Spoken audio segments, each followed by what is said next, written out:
나는 쿠팡을 사용해갖고 이렇게 딱 클릭해서 상품 선택하고 결제하면은 한 10초 안에 결제가 되고, 그 다음에 결제한 걸 또 이제 잘못 눌러서 취소하잖아요. 그러니까 취소하면 2, 3일 후에 이제 취소가 이게 딱 나오잖아요.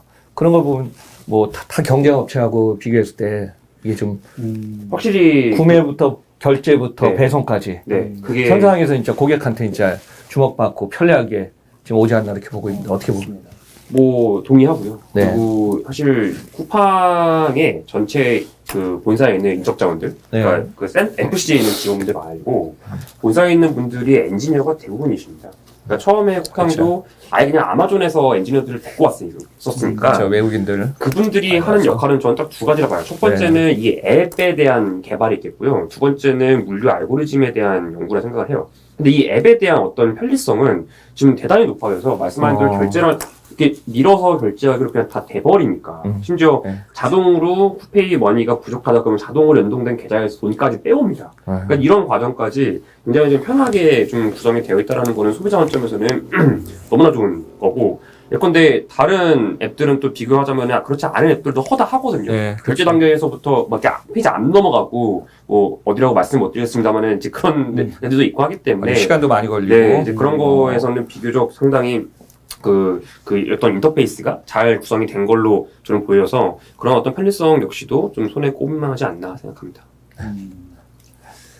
예, 저도 쿠팡페이 같은 경우에는 너무 간편하게 쓰고 있고요. 뭐 그거보다 더 앞서 보이는 거는 네이버 페이 정도밖에 없지 않을까 국내에는. 그렇죠. 네이버 페이도 워낙에 그렇죠. 네이버 페이 같은 경우에는 구자에서 뭐 빼갖고. 알리바바, 네. 알리페이 그대로 벤치마킹해서 뭐 알리바바가 알리페이 가지고 쇼핑몰을 아예 그냥 중국 시장에 점령했던 그렇죠. 것처럼 네이버도 마찬가지로 네이버 페이로 한 50만 개에 달하는 그 업체들을 다 묶어가지고 결제 용이성 그리고 또 포인트로 또 묶어가지고 생태계 만들었던 것처럼 쿠팡도 지금 그런 길을 가고 싶어 하는 것 같습니다. 쿠팡페이라는 걸 통해서 거기도 셀러가 30만 명이 넘기 때문에 그 30만 명의 셀러들을 묶고 그 셀러들이 거기서 묶어 나가는 그걸로 밖으로 빠져나가 유출되지 못하게 하는 역할도 있고 또 고객들은 또 그만큼 편리한 경험을 할 수 있기 때문에 그런 부분들이 아마 경쟁력 같아요. 그렇죠. 네이버 같이 그렇죠. 그런 식으로 금융이나 IT 쪽으로 차별화되어 있나 쿠팡처럼 물류 차별화되지 않나 물류 차별화 플러스 거기다가 금융까지 가져가려는 또 욕심인 것 같고 말씀하신 것처럼 나머지 업체들이 둘 중에 하나도 못 따라가기 때문에 차별화가 안 되는 부분이라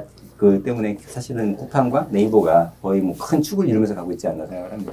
더불어서 또 네이버 페이 같은 경우는 걔네는 저는 되게 앞으로 좀 일본 시장에서의 행보가 좀 관심이 많이 가는 게 그 네이버 페이가 그냥 일본에서 오프라인 결제가 됩니다. 예를 들면 편의점에 가서 이 네이버 이거 핸드폰으로 페이가 딱 띡 되면 결제가 돼버려요. 네. 가능한 이유는 일본 사람들은 싹 다 라인 씁니다. 그러니까 카톡을 한국에 쓰듯이 거기는 메신저를 네이버 라인을 쓰기 때문에 이 라인을 기반으로 한 거기는 라인페이. 한국인들은 네이버페이 가져가도 그걸 똑같이 결제가 돼요.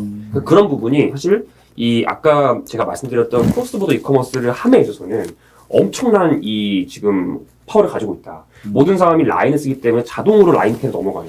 특히나 일본 같은 경우는 그 선진국임에도 불구하고 전체 그 소매 거래액에서 현금 결제 비중이 어이없게도 되게 높습니다. 걔네는 신용카드 별로 안 쓰고요. 아직도 안 쓰죠.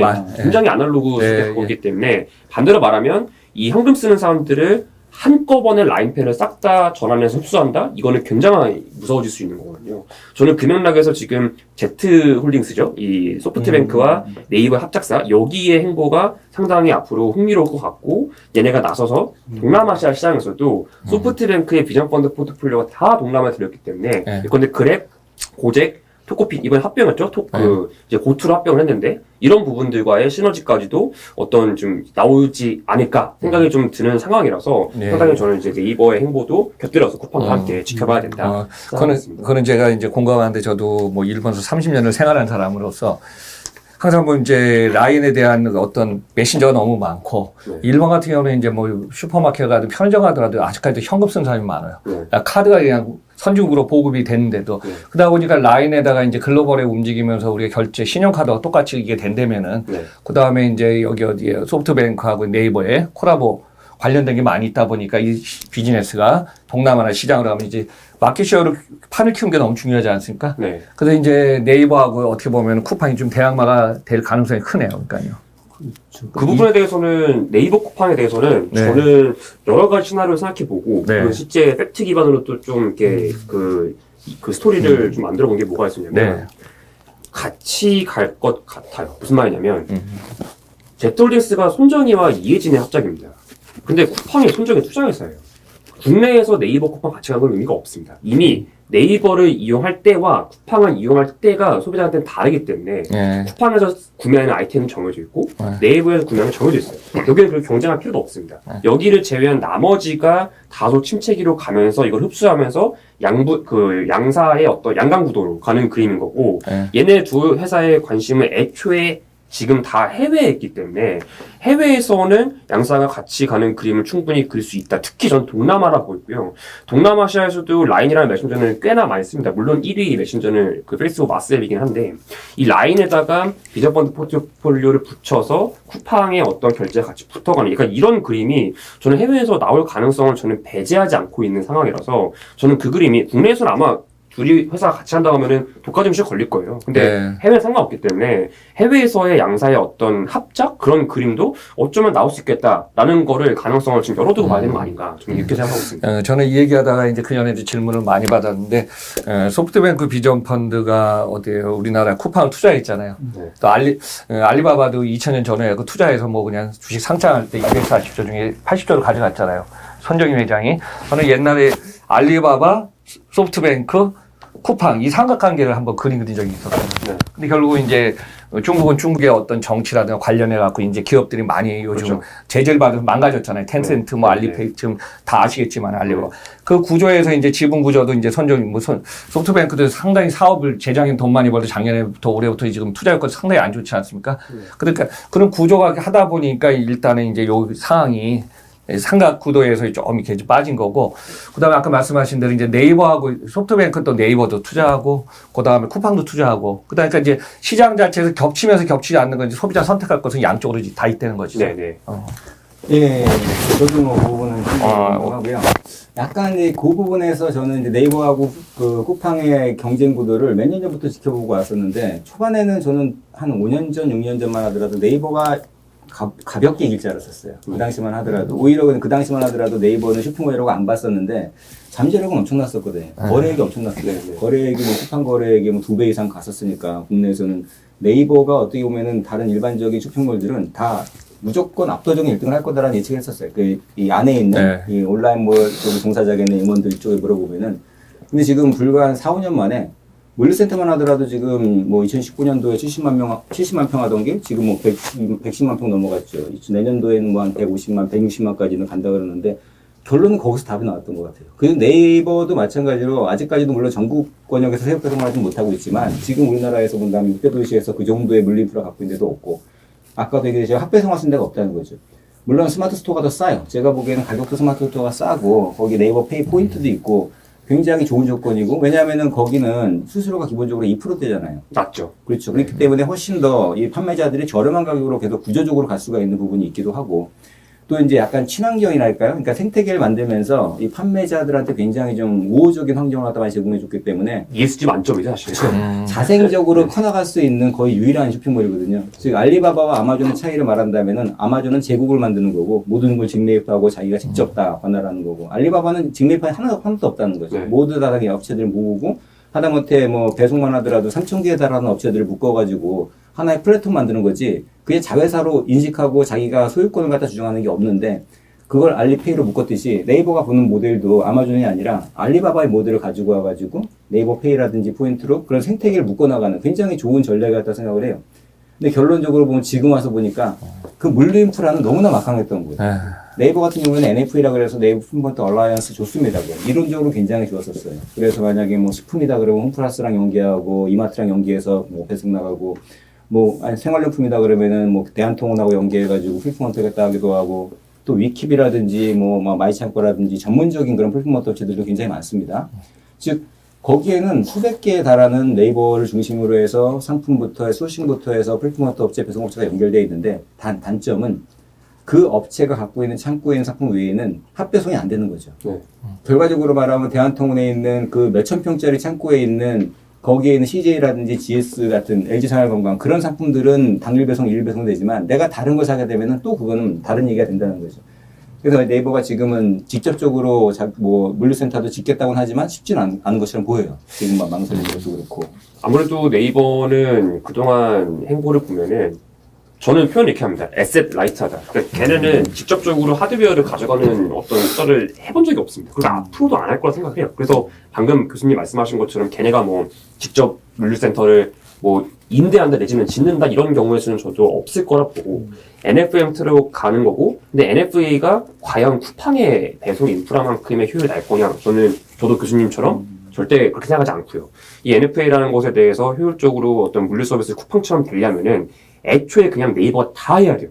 걔네가 데이터 이원적이잖아요. 쿠팡은 시작부터 소비자에 대한 데이터부터 해서 이 상품에 대한 어떤 규격, 부피, 질량들이 다 있습니다. 근데 네이버가 없어. 네이버는 소비자에 대한 데이터는 있지만 이 상품이 질량이 얼마, 부피가 얼마 이런 거에 데이터가 없단 말이죠. 근데 이거는 물류사한테는 있어요. 이거를 물리적으로 합친다? 그래서 알고리즘을 해보니까 가장 효율적으로 배송할 수 있는 어떤 로직이 나온다가 애초에 생태적으로 안 돼 있기 때문에 저는 금연락에서 쿠팡의 배송 역량을 따라갈 수 있다? 없다에서는 저는 없다에 저는 손을 좀 드는 편입니다.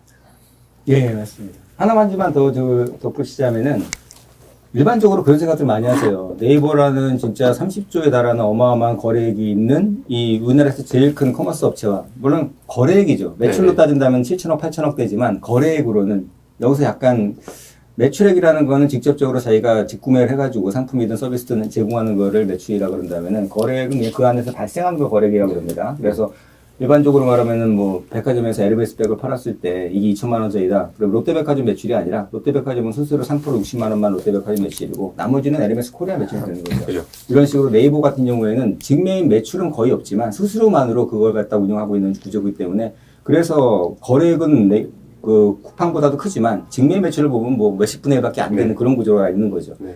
그래서 그 구조를 갖다 극복하기 위해서 뭔가를 갖다 추가적으로 뭐 계속해 나가고 있는데 그게 NFA에서 최근에 보면 쓱닷컴하고 그러니까 즉 쓱닷컴 전에 이제 신세계백화점, 이마트, 쓱닷컴 이렇게 연계가 되겠죠. 같은 또 연계가 돼서 지분을 몇천억씩 교환하기도 하고 대한통운하고도 몇천억, 2,500억 지분을 교환하지 않습니까? 일반적으로 그 생각을 했었어요. 처음에는 사람들이 쓱닷컴에 있는 저 전국에 있는 100몇십 개의 대형 할인점도 있죠. 그 다음에 몇천 개에 달하는 우리 이마트 24도 있고 에브리데이도 뭐 몇백 개의 매장이 있고 그럼 물류센터만 하더라도 뭐 전국에 뭐 한 100여 개가 물류센터가 있는데 그리고 그 점들을 물류센터 거점으로 활용한다면은 전국에 물류 거점을 하더라도 뭐 1, 2만 개는 넘지 않습니까? 그러면서 이런 얘기를 해요. 그러면은 당연히 두 개가 합쳐지면은 대박이다. 대박이다. 똑같은 얘기가 GS에서 나왔었어요. GS 리테일 똑같이 얘기했어요. 제가 항상 그 얘기할 때마다 강조하는 게 그런 일은 벌어지지 않는다는 얘기가 하거든요. 왜냐하면 그걸 제가 모회사를 썼던 뭐 이건 제 모회사도 마찬가지로 그런 회사, 우리나라에서 제일 큰 회사였는데 유통회사죠. 롯데쇼핑이라고 드릴게요. 네. 왜냐하면 이거는 다 공동하게 아는 얘기니까요. 네, 롯데쇼핑만 그래요. 하더라도 백화점, 마트, 편의점, 슈퍼 거기다가 무슨 뭐 롯데 닷컴도 있고 홈쇼핑도 있고 엔젤리너스, 롯데리아 롯데제과, 칠성 이런 것까지 합친다면요. 그 당시에 물류센터가 제가 이제 물류부부장을 했을 때가 그 당시가 2010년대 중반이었는데 그 당시에 어떤 얘기 했었냐면은 물류센터가 거의 한 500개가 넘어가고 물류 차량이 5,000대가 넘었었어요. 대한통운급이었었어요. 거기다가 지금보다도 매출이 훨씬 컸었어요. 온라인 매출이 각각의 온라인사 매출이 7조였었기 때문에 그것들을 합친다면은 우리가 충분히 시장 1위가 될 수 있어. 왜냐하면 그때 쿠팡 매출하고 비슷했거든요. 그러면 대체 어떻게 됐습니까? 결론적으로 말한다면 지금 그게 하나도 안 돼 있지 않습니까? 네. 즉 온라인하고 오프라인은 DNA가 다르거든요. 네이버하고 이마트가 붙는다고 하더라도 서로 절대로 물류창고를 쓸 수가 없어요. 물류창고 점도 마찬가지입니다. 점도 점포 구조에 보면은 전체 매장의 90%가 이쪽 매장이고 10%만 후방이거든요. 근데 온라인은 반대가 돼야 돼요. 적어도 후방이 50%가 넘어가야 된다는 거죠. 근데 그걸 갖다 고치기 위해서는 물리적인 투자가 엄청나게 들어가야 되고 그래서 몇몇 홈플러스 이마트, 롯데마트 같은 대형 유통업체들이 시도했다가 다 실패했었어요. 투자비 대비해서 도저히 수익이 나올 수가 없는 구조라는 거죠. 그렇게 따진다 그러면은 앞으로도 네이버가 어떤 유통업체랑 조인을 하고 MOU를 맺는다고 하더라도 그게 실질적으로 시너지가 나온다는 건 거의 불가능합니다. 물리적인 시너지가 아니라 오히려 상품을 수합하겠죠. 네. 뭐 지금 뭐 명품을 갖다가 뭐 스마트스토어 판다거나 아니면 여기 있는 트렌디한 상품을 매장에서 판다거나 그 정도의 아주 작은 부분이지. 그래서 지금 NFA가 약간 한계가 있다는 점은 뭐 그런 물리적으로 물류 인프라를 대행할 수 있는 게 아무리 그런 부분들을 갖다 연계한다고 하더라도 그것들을 묶을 수가 없다는 거죠. 대한통운, 한진 뭐 아무리 엮어봤자 그것들을 하나의 물센터로 인식할 수 있어야 되는데 지금 아까 위원권이 말씀하신 것처럼 그러려고 그러면은 쿠팡에 있는 100여 개의 물류센터 그 안에 들어가 있는 재고를 단 한 사람이 다 관할하고 직매입하듯이 돌려야 되는데 물리적으로도 그렇고 법적으로도 굉장히 어려운 부분이 있습니다. 네, 그렇죠.